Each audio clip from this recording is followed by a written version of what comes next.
नमस्कार मित्रों, स्वागत है एक बार फिर से आपका हमारे चैनल जे बी डिवोशनल में। पिछले एपिसोड में बहुत ही गजब का ट्विस्ट आया। उसमें हमें देखने को ये प्राप्त हुआ कि देवी संज्ञा जो है वो देवराज की पत्नी होने के अधिकार से देव विश्वकर्मा जी पर अटैक कर देती हैं और उस अटैक का बचाव करने के लिए खुद शनिदेव प्रकट हो जाते हैं। शनिदेव ने आखिरी में एक लाइन बोली कि आप मेरी माता नहीं हो सकती।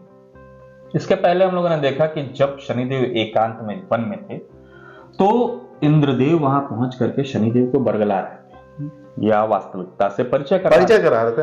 उस वक्त उन्होंने शनिदेव से पूछा था कि यदि कभी ऐसा हो कि आपकी माता दोषी हो तो क्या उनके साथ आप न्याय करेंगे या ममता आड़े आ जाएगी आपके न्याय की। तो शनिदेव ने स्पष्ट शब्दों में कहा कि ऐसा कुछ नहीं होगा, शनि का न्याय हमेशा सर्वत्र एक जैसा हो। लेकिन हमें ऐसा नहीं लग रहा था कि इतनी जल्दी वो परिस्थिति आएगी और वो परिस्थिति आ चुकी है। तो आइए एंजॉय करते हैं एपिसोड को।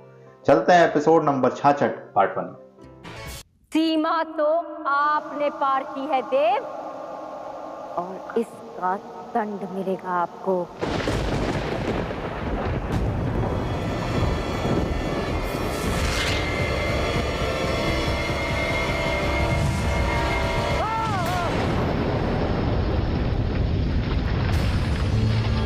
खुशी देख रहे हो चेहरे पे? और शॉकिंग सीन दिया है।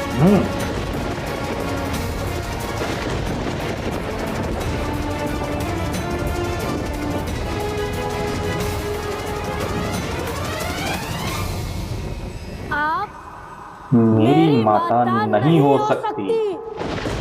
शक्तिमान में एक बार नकली शक्तिमान आ गया था। वैसा ही कुछ कैरेक्टर दिखा रखा है। अपने पिता पर प्रहार नहीं कर सकती।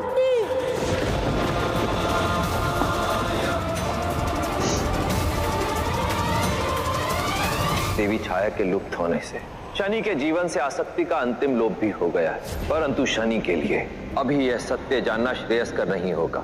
इसलिए हे विश्वकर्मा, स्वयं आपको यह सुनिश्चित करना होगा कि शनि को देवी छाया के लोप होने का संकेत तक न मिले।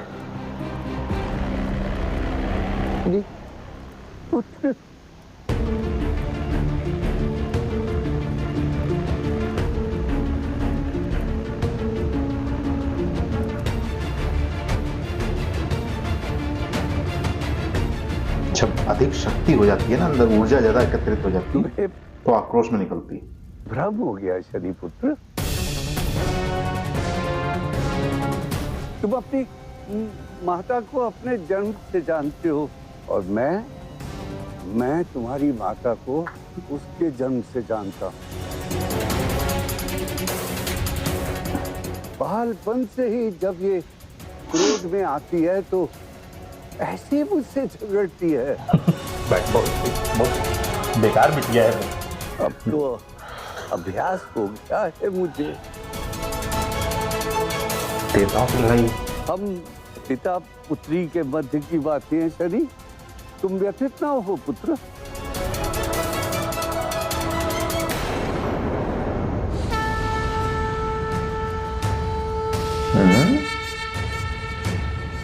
अच्छा आयोजन। शायद सभा का समय हो गया है, मुझे सूर्य देव के अभिषेक के लिए सज्ज होना है। ठीक है। हाँ, थोड़ा कैरेक्टर में थोड़ा अजीब सा कैरेक्टर चेंज लग रहा है। जैसे किसी लोग में जब बहुत ज्यादा शक्ति नहीं आती तो संभाल नहीं पाते हैं। दिया बुझने की बार ज्यादा फड़फड़ाता है। या तो यूं कह सकते हैं कि उनके दिमाग में कई चीजें एक साथ चलती हैं। कंफ्यूजन ही कंफ्यूजन। मैं इंद्रानी नहीं, देवराज रानी। इंद्राणी का मतलब तो समझ रहे हो। अच्छा हाँ सॉरी इंद्र।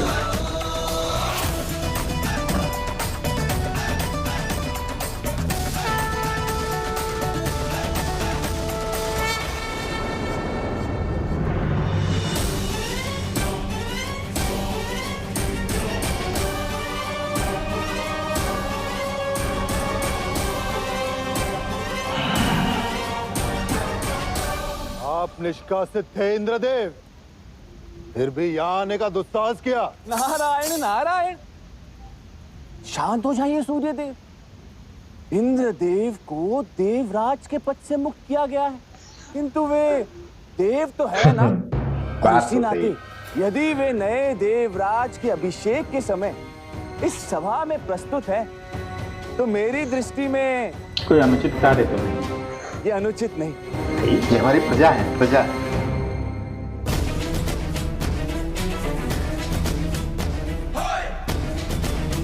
समय है सूर्य देव, बदलता है। कल मेरा था, कल फिर से टाइम मेरा आएगा।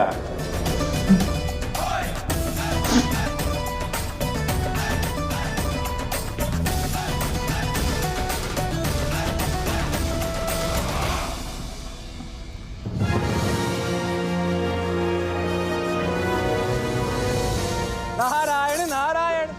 सभा में उपस्थित समस्त अतिथियों का देवराज अभिषेक में स्वागत है।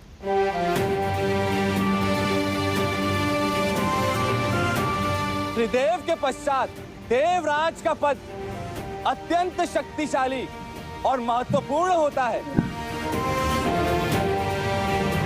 इसलिए त्रिदेव का प्रतिनिधित्व करते हुए इस विधि को मैं संपन्न करूंगा। सूर्य देव दिन भर बिना रुके चलते हैं ताकि समस्त संसार चल सके, और ऐसे में यदि उनका अभिषेक सदैव उनके साथ चलने वाली उनकी अर्धांगिनी करे, तो ये विधि और अधिक पावन हो जाएगी।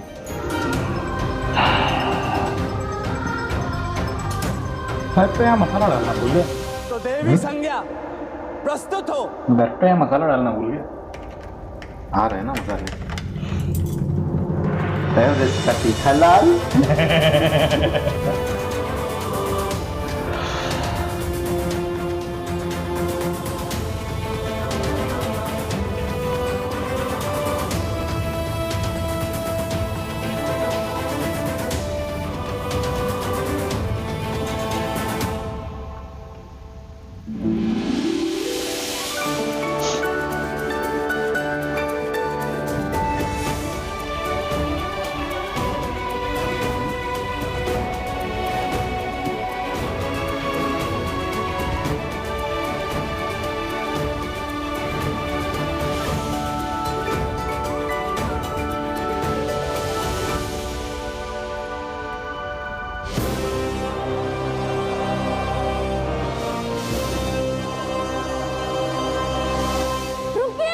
मैं यही जानता था कि मसाले तो आएंगे। ये है मसाला, ये गिरा जा रही ना, ये मसाला है। गिरा।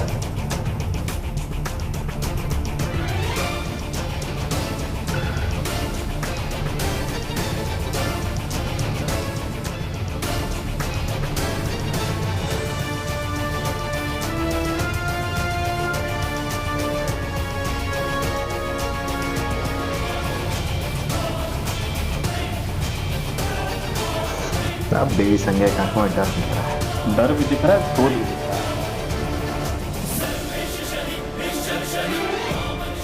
कोई काम ठीक से होने क्यों नहीं देता लड़का?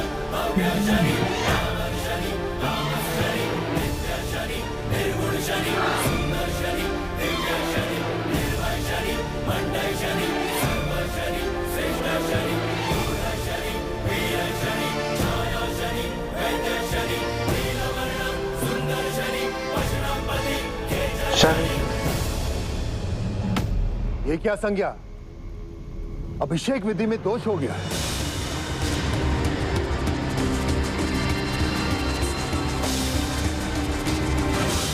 दोष नहीं, विघ्न आया है। दोष मेरे अभिषेक में नहीं, इस अपशगुनी शनि की दृष्टि में है।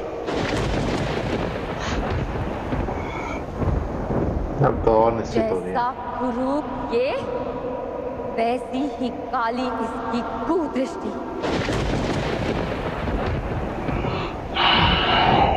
जिस ओर देखता है अनिष्ट कर देता है।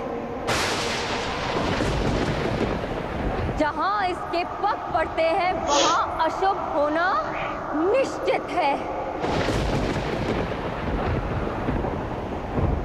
यही श्रेष्ठ होता कि इसे आज के पवित्र दिन सभा में आने ही ना दिया गया होता।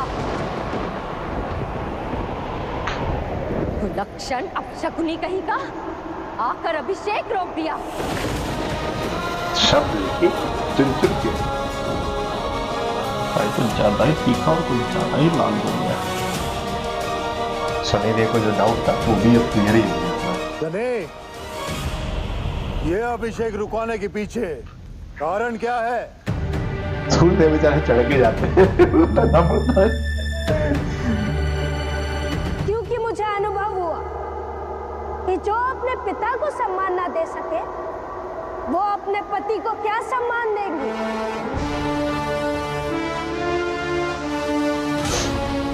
मैं यहाँ ये कहने आया था कि जो इन्होंने नानाश्री के साथ किया वो उचित नहीं था।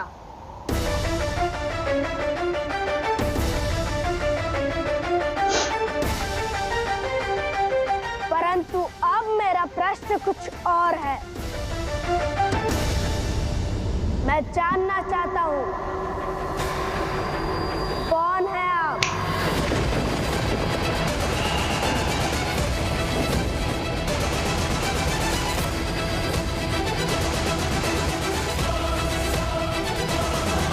शनि, ये कैसा विचित्र प्रश्न है? विचित्र तो वो व्यवहार था जो देव विश्वकर्मा की पुत्री ने उनके साथ किया, क्योंकि एक पुत्री अपने पिता के साथ ऐसा नहीं कर सकती। कर तो सकती है। किया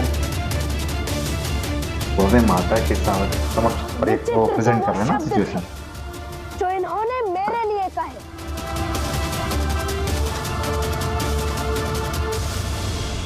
क्योंकि एक पुत्र कितना भी कुपुत्र हो, माता उसे ऐसे शब्द नहीं कह सकती। कम से कम मेरी माता तो नहीं। बताइए मुझे कौन है आप? क्या इंद्रदेव जो भी कह रहे थे वो सत्य था?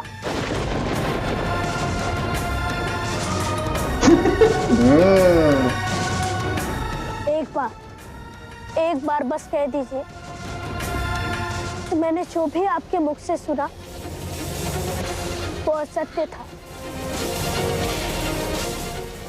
तो सारे मसालों का तड़का लग चुका है एपिसोड में। शनि देव के लिए जिस शब्दों का प्रयोग किया देवी संज्ञा ने बहुत ही अपशब्द थे। और पुरानी मूवीज हम लोग अक्सर देखते थे जब एक सास अपने बहू को कहती थी डायन, कुलच्छनी, वैसे ही कुछ शब्दों का प्रयोग इस एपिसोड में भी हमें देखने को प्राप्त हुआ। जिस प्रकार के शब्द एक मां ने अपने पुत्र के लिए इस्तेमाल किए वो निहायत ही निंदनीय थे। या यूं कह ले कि कभी सपने में भी शनिदेव ने नहीं सोचा होगा कि उनकी मां उनके लिए ऐसा सोचेगी। लेकिन बात अगर केवल शनिदेव की मां की हो तो शायद मैं एक बार को इस प्रकरण को भुला सकता हूं, लेकिन जिस प्रकार का एक पुत्री ने अपने पिता के साथ व्यवहार किया वो तो मुझसे भुलाए नहीं। एपिसोड में हमने कई चीजें नोटिस की। ऐसा देखिए देवी संज्ञा ने जब अटैक किया उसके बाद उनके अंदर जो चेंजेस दिखाए गए हमें ना कोई ग्लानि, ना कोई कुछ और नहीं, चेंजेस काफी दिखाई दे। जब सूर्य देव ने बुलाया वहां आयोजन शुरू होने पर, जब उनको ज्ञात हुआ कि आयोजन चल रहा है तो कैसे वो सहसा चली गई। तो ऐसा तब होता है जब कई ऊर्जा हमारे अंदर एकत्रित हो जाती है और हम उस ऊर्जा को संभाल नहीं पाते हैं, संचय नहीं कर पाते। और दूसरा कारण यह है कि इतनी कंफ्यूजन चल रही थी कि देवराज इंद्र को संभालना है, शनि के सामने भी नाटक करना है, अब पिता भी हमारे कब तक चलेगी ये नौटंकी? हाँ, सूर्य देव से भी छुपा के रखना है। तो वो सारी कंफ्यूजन के बीच में देवी संज्ञा का स्वभाव में ऐसा देखने को प्रतीत हुआ। अब ये स्वभाव वास्तविकता से कितना ताल्लुक रखता है ये तो हमें नहीं मालूम, लेकिन फिलहाल ये एपिसोड बहुत ही ज्यादा गंभीर होने वाला है, बहस से पर्दा उठने ही वाला है। तो बिना समय गंवाए ये एपिसोड हम यही समाप्त करते हैं। शीघ्र मिलेंगे नए एपिसोड में, तब तक के लिए राधे राधे।